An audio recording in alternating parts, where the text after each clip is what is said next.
तरफ सीजेपी यानी कॉकरोच जनता पार्टी और दूसरे तरफ राहुल गांधी यानी देश की जो ऑपोजिशन लीडर है, दोनों के समर्थन में कांग्रेस कर्मी और नेतृत्व उतरे मुर्शिदाबाद, पश्चिम बंगाल के मुर्शिदाबाद जिले के रानीनगर में एक मोर्चा निकाले है। और ये जो मोर्चा चल रहा है, तकरीबन 2 किलोमीटर सड़क लेकर ये मोर्चा चला। रानीनगर के धर्मतला मोड़ से शुरू होकर रानीनगर पुलिस स्टेशन मोड़ तक चला तकरीबन ये जो मोर्चा। और इस मोर्चा के नारे थे कि देश की सरकार जवाब दो, स्टूडेंट के ऊपर जो पुलिस ने लाठीचार्ज किया इसका जवाब दो। और इसी नारे को लेकर इसके साथ और देश के प्रधानमंत्री के खिलाफ भी नारेबाजी हुए हैं।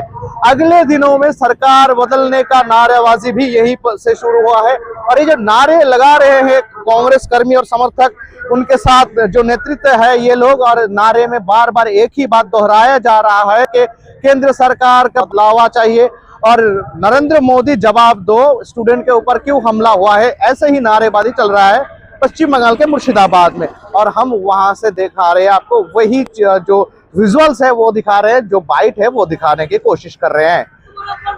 লাঠিচার্জ করা হলো কেন? বিজেপি জবাব দাও। পরীক্ষা পাস করা হলো বিজেপি, নরেন্দ্র মোদি জবাব দাও।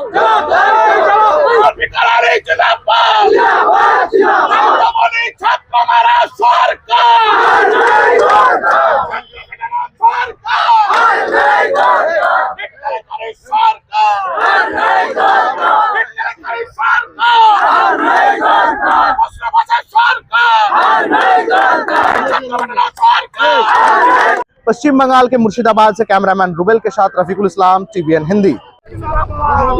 যুব কংগ্রেসের যে নেতাদের সঙ্গে কথা বলবো আজকে মিছিল আপনারা জানেন যে দিল্লিতে আমাদের দেশের ভবিষ্যৎ যারা ছাত্র ছাত্রী তারা নিজের অধিকারের জন্য আন্দোলন করছিলেন।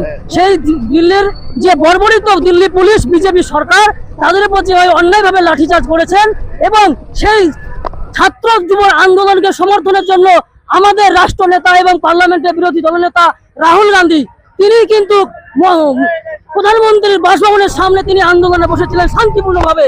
সেই দিল্লি পুলিশ তাকে যেভাবে হেনস্থা করেছে, যেভাবে গ্রেপ্তার করেছে, তার প্রতিবাদে আমরা অধীর চৌধুরীর নেতৃত্বে সারা পশ্চিম বাংলায় রাজ্য জুড়ে আমরা বিক্ষোভ মিছিল করছি। এবং আজকে রানীনগর 2 ব্লকে যুব কংগ্রেসের ডাকে এবং আমাদের নেতা শাহরুম সরকারের সহযোগিতায় আমরা আজকের এই বিক্ষোভ মিছিল অনুষ্ঠিত করছি। আগামী দিনে আমরা বিজেপি বিরুদ্ধে বৃহত্তর আন্দোলনে নামবো, যে ছাত্র যুব রাজপথে। বিজেপি তুমি হুঁশিয়ার।